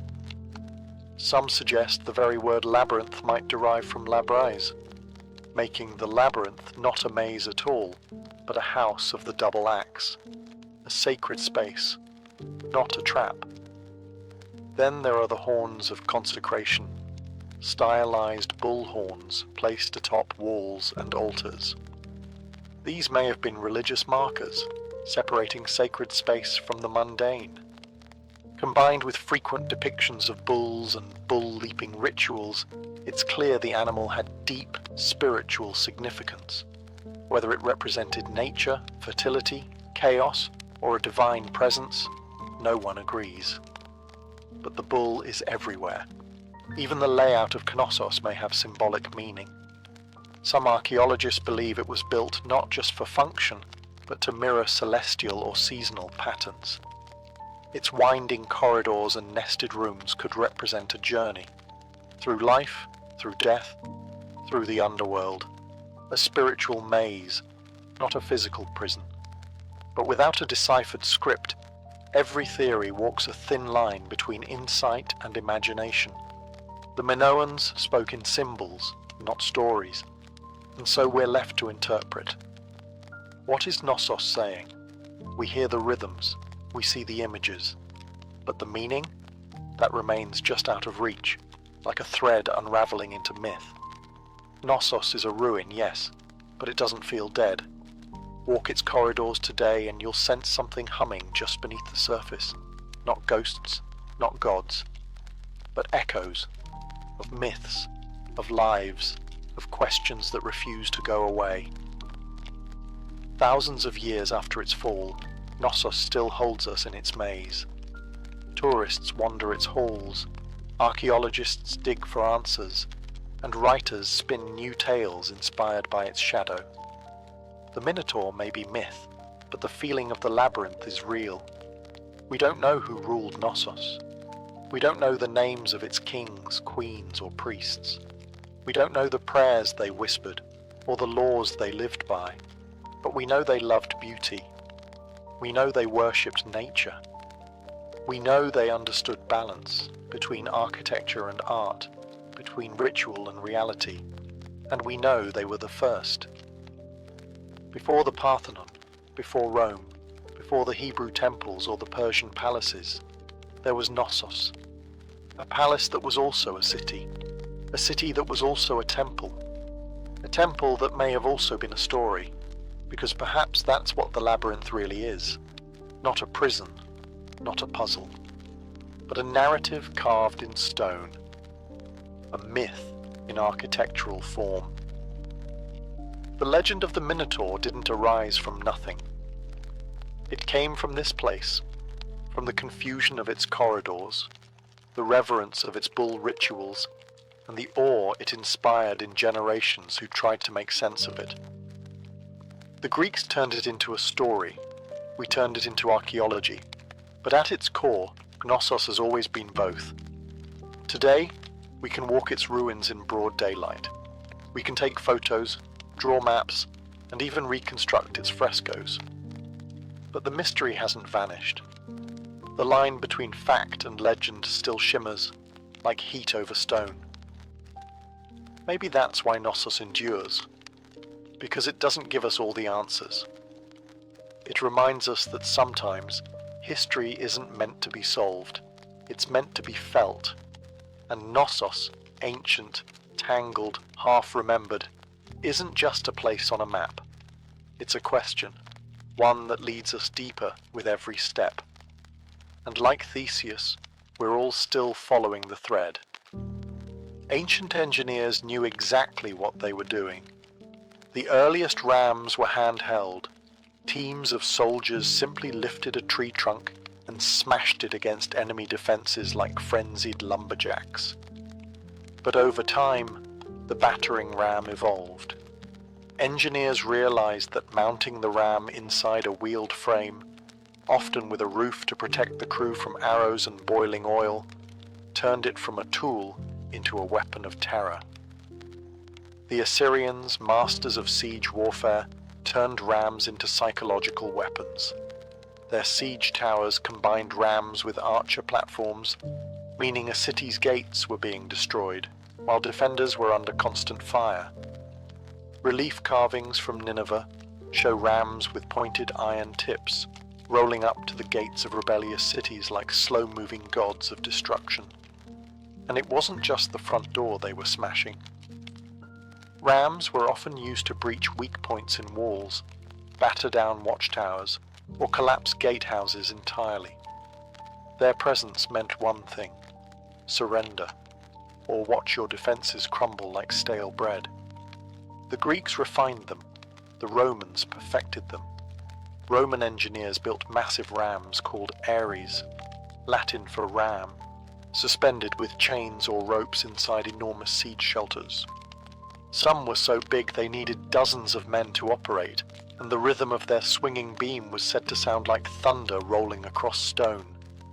And yet, for all their brute force, battering rams required serious teamwork. Operators had to keep the ram swinging in sync, while also defending it from burning missiles, stones, and all manner of foul substances hurled from above. A stalled ram was a dead ram. Still, when a battering ram got going, really going, it was unstoppable. Wooden muscle versus human masonry. It was ancient physics, weaponized, and it was only the beginning of how engineers would make walls weep. If the battering ram was the brute, the catapult was the tactician. Where rams smashed close up, catapults attacked from a distance, launching not just stones, but psychological dread. They were the first real artillery pieces in military history, and they revolutionized siege warfare by weaponizing physics in ways that felt almost magical to the enemy. The earliest catapults emerged from the Greek world around the 4th century BCE, a product of brilliant minds who wanted to add range and momentum to warfare.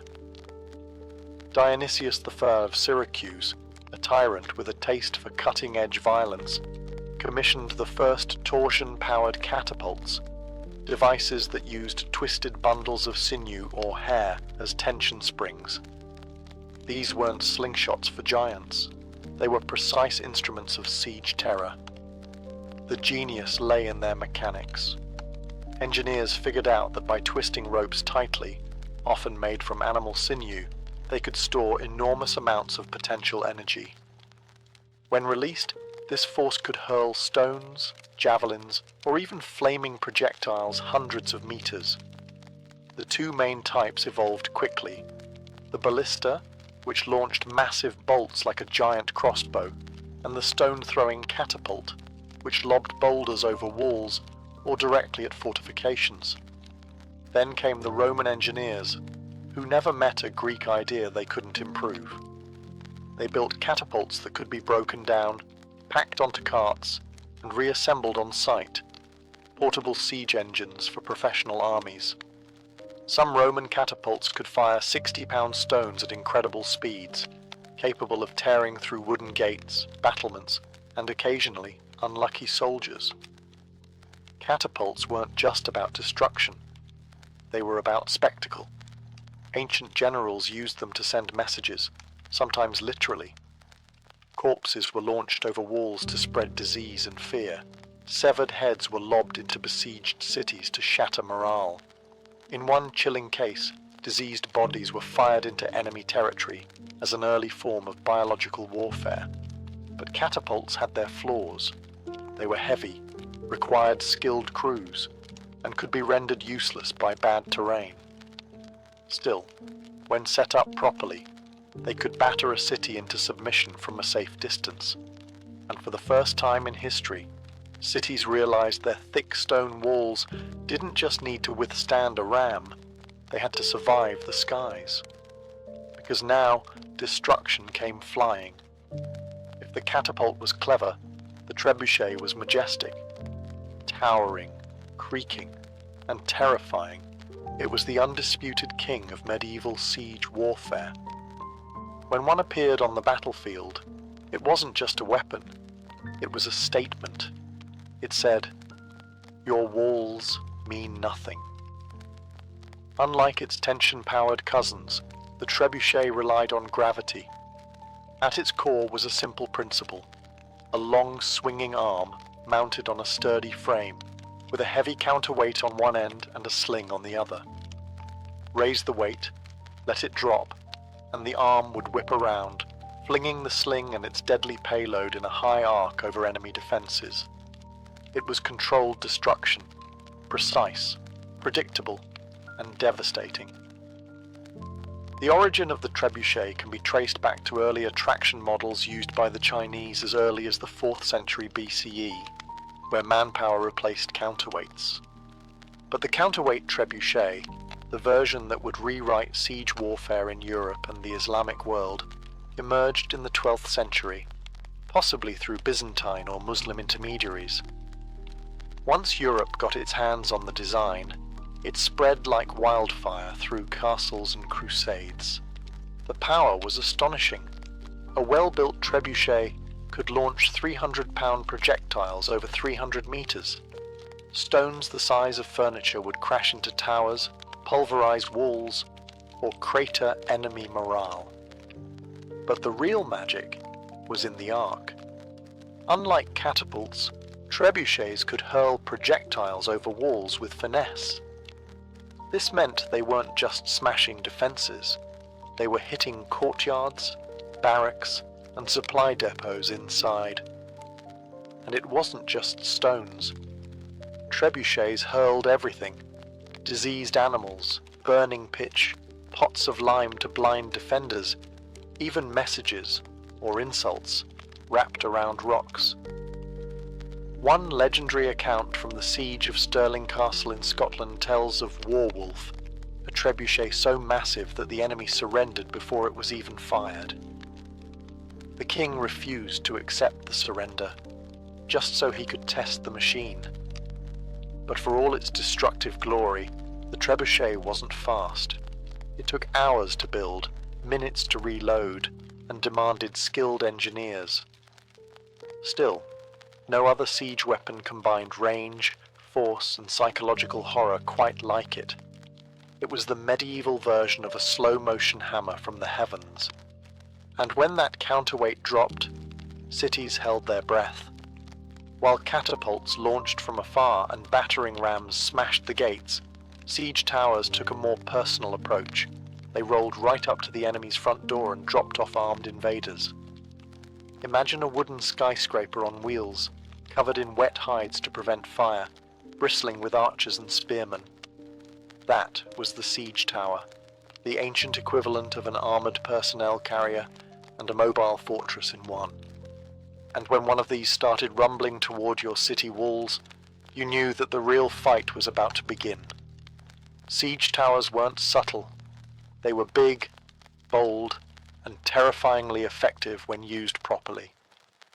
The Assyrians may have been among the first to deploy them in the 9th century BCE, but it was the Greeks, and especially the Hellenistic kingdoms, that took the design to theatrical extremes.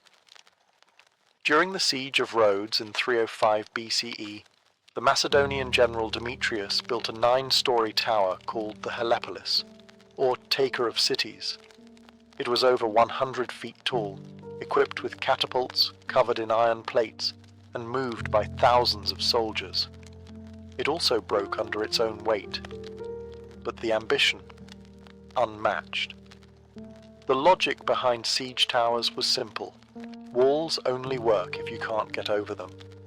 Siege towers eliminated that advantage by creating an elevated platform from which attackers could descend onto the battlements, bypassing gates and scaling ladders.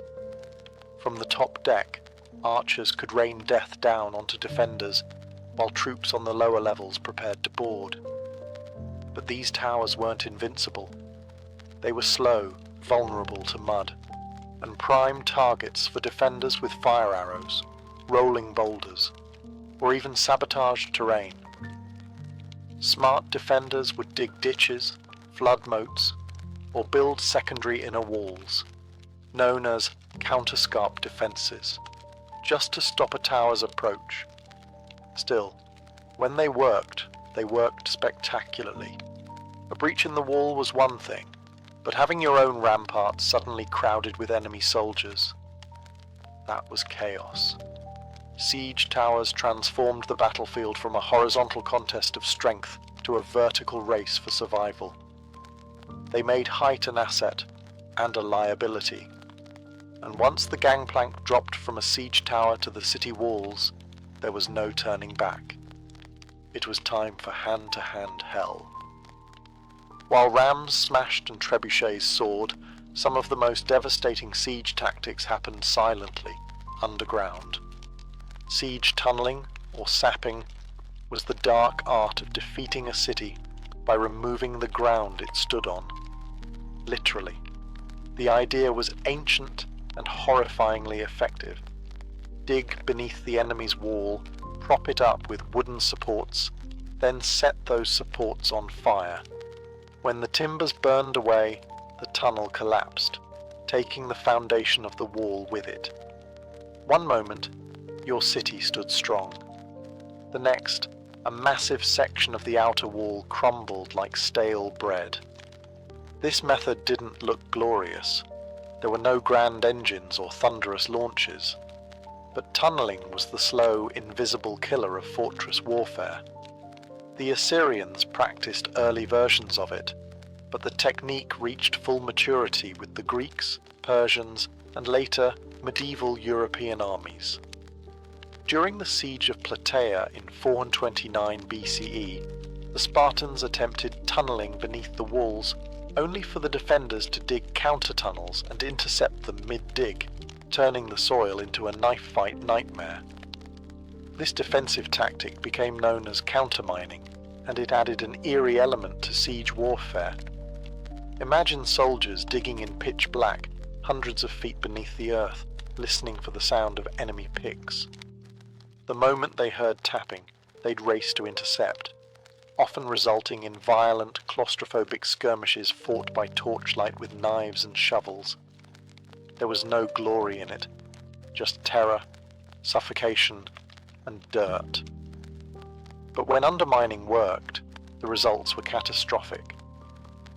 One of the most infamous examples came in 1212 during the siege of Rochester Castle in England. King John's forces tunnelled beneath the southern wall, packed the mine with pig fat, and set it ablaze. The supports collapsed, bringing down the entire tower above. The defenders were stunned, and soon after, surrendered.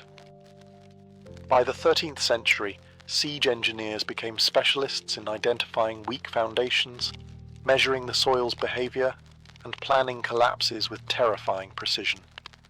They were geologists and demolitionists rolled into one. And though tunnelling required time, labour, and a bit of madness, it proved one truth about siege warfare. If you couldn't go over the wall, and you couldn't go through it, you could always take it down from below. Not all the drama of siege warfare came from the attackers. For every ram built or tower rolled forward, defenders had their own deadly tricks. And sometimes those tricks were hot. Let's start with the most terrifying of them all, Greek fire. Developed by the Byzantines around the 7th century CE, Greek fire was a mysterious, napalm-like substance that could stick to ships, walls, and flesh, and kept burning even on water. Sprayed from siphons or hurled in clay pots, it created scenes of pure chaos. To this day, no one knows exactly how it was made. The formula was so secret that it died with the empire. But its effects? Legendary. Entire fleets were reduced to flaming skeletons within minutes. And that was just the start. In more low-tech defenses, boiling liquids were the go-to weapons of choice. Boiling water, oil, or sand would be poured from murder holes, those quaint openings in the ceilings of gateways or towers, directly onto invaders below. Oil was especially feared. Unlike water, it clung to skin, soaking into clothes and armor before being set alight. Imagine climbing a siege ladder only to be greeted with fire you could never put out. Hot sand, though less dramatic, was vicious in its own right. It would slip into the gaps of armor, especially around the neck or wrists, causing second and third degree burns as it cooked the flesh beneath. It didn't look impressive from a distance, but it turned bold warriors into screaming wrecks in seconds. Defenders also relied on the good old laws of physics. Gravity became a weapon. Giant stones, logs, or even dead animals were dropped from parapets onto siege engines or dense formations of troops.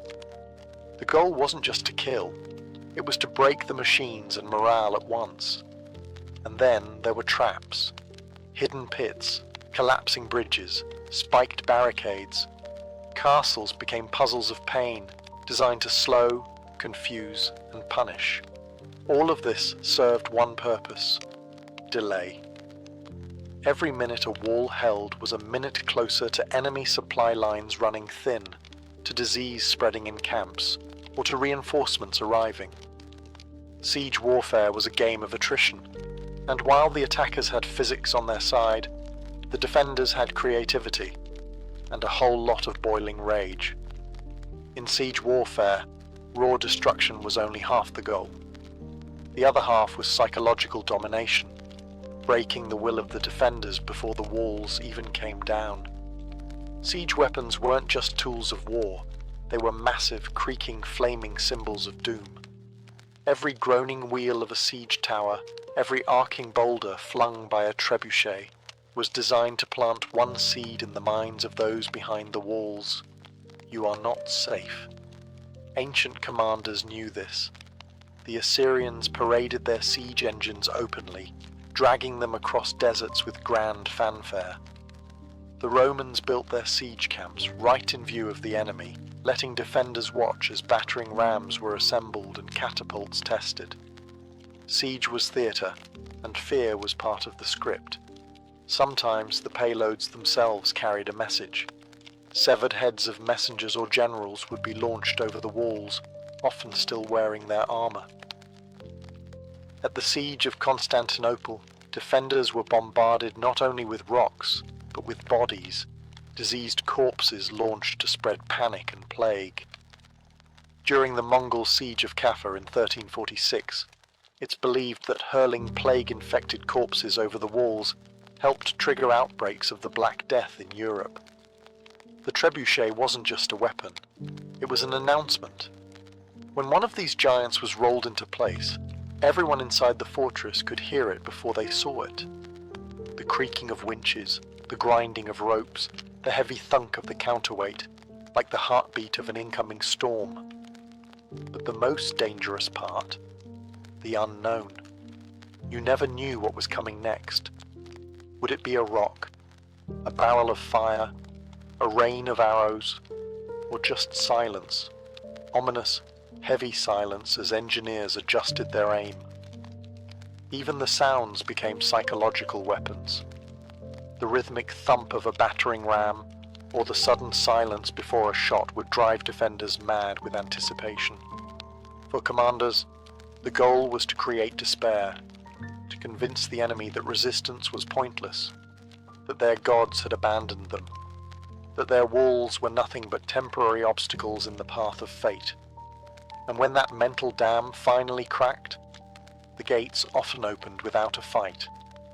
Because in siege warfare, sometimes the mind collapsed before the masonry. As gunpowder thundered onto the battlefield in the late medieval era, the age of traditional siege engines came to a slow, splintering end. But their legacy didn't vanish. It evolved. The invention of cannons changed everything. A single well-placed shot from a cannon could do in seconds what a trebuchet took hours to achieve. Stone walls, once considered impenetrable, became liabilities. By the 15th century, the great castles of Europe were crumbling not from undermining or fire, but from iron balls crashing through their parapets. Siege warfare had entered its next phase, explosive, brutal, and deafening. And yet, the principles laid down by ancient siege engineers never disappeared. Modern artillery still owes a debt to the catapult and trebuchet. Every ballistic missile and long-range howitzer is just a high-tech descendant of the same question. How do you break what's meant to be unbreakable from a distance? Physics, trajectory, tension, and force, all discovered, tested, and perfected centuries before gunpowder ever entered the story. Even military psychology today, shock and awe, overwhelming firepower, visible dominance, has its roots in ancient siege tactics. Those towering siege engines, rolling forward with flags snapping in the wind, were the original shock and awe.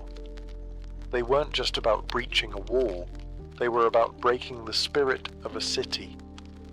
You can still see their legacy etched into the ruins of ancient cities.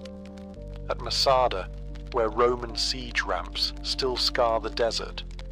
At Constantinople, where layers of walls stood for 1,000 years against every machine imaginable, until cannon fire finally brought them down.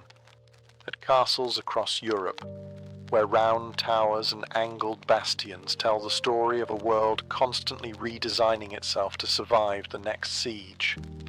And today, even in a world of drones and satellite-guided missiles, siege warfare hasn't vanished. It's just gone digital. Cities are still surrounded, defenders are still isolated, walls are now firewalls, blockades, or even media blackouts. But the soul of the siege remains the same. Someone wants in, someone wants to keep them out, and both are willing to wait, build, and break to win. The battering rams are gone, the trebuchets are museum pieces, but the spirit of siege warfare, it's as alive and as destructive as ever.